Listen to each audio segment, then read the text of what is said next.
Joining us now with more, Republican Congressman Sean Duffy has long supported defunding sanctuary cities, and Richard Fowler is a nationally syndicated radio show host and Fox News contributor. Welcome to both of you.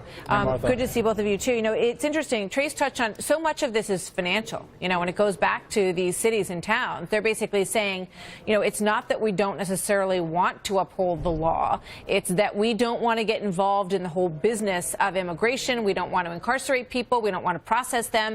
You know, it's a not my job argument. Sean, what do you think about that? Well, then don't take federal money if you're not going to help federal law enforcement out. What I think is important, Martha, is there's oftentimes collaboration and cooperation between the federal government, the states, and the municipalities.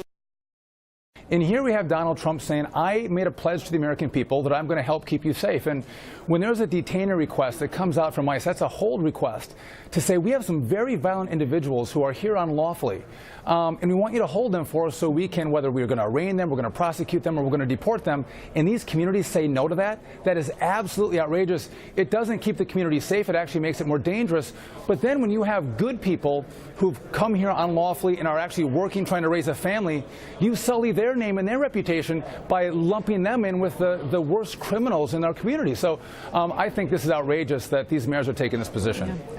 You know, in terms of the clawing back money, Richard, and you look at the Rockville case, it has clearly raised the consciousness in the country of what the consequences are of allowing people into the country, and it makes everybody feel safe. I don't, you know, if you're a recent immigrant, they have to feel the same way when they look at situations like Rockville.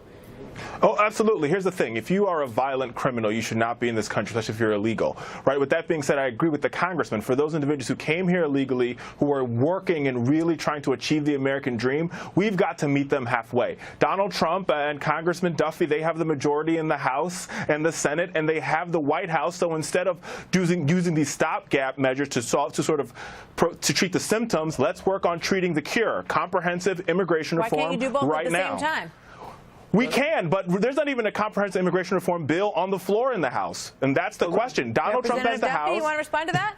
Yeah, first of all, I will get to that point on what we're going to do, but Democrats had control of the House, the Senate, and the White House for 2 years and did nothing. Here's what we have to do. And we tried to pass something. But if you want, and you had control of everything, but if you want comprehensive immigration reform, you don't do that by not securing the southern border. You don't do that by letting rapists and murderers stay in our country with mayors who are protecting them. Let's actually work together to keep America safe, get the bad actors out, secure the border, and then have a real conversation about the men and women who've come here without documentation and are productive members of our society. But you can never get to that conversation until you secure the border and get the bad actors out of our country and keep our community safe. Final thought, Richard. Well, here's the thing. I don't think securing the border is a prerequisite to pass comprehensive immigration reform. If Republicans want to do it, they could. This is about the money, and this is about the local governments like Bill de Blasio and like Mayor Garcetti saying, hey, listen, our job is to keep our cities safe. Your job is to enforce the immigration laws. If you can't do it, don't expect us to do it. What needs to happen here is Congress needs to be bold.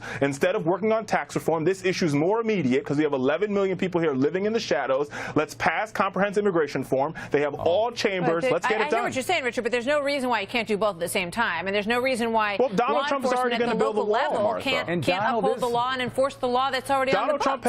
Donald Trump is committed to building the wall. Richard, so since he's going to build the wall, let's pass immigration reform. Right now, we could do it. Get the bad actors out and let's have a conversation on immigration. Thanks, Martha.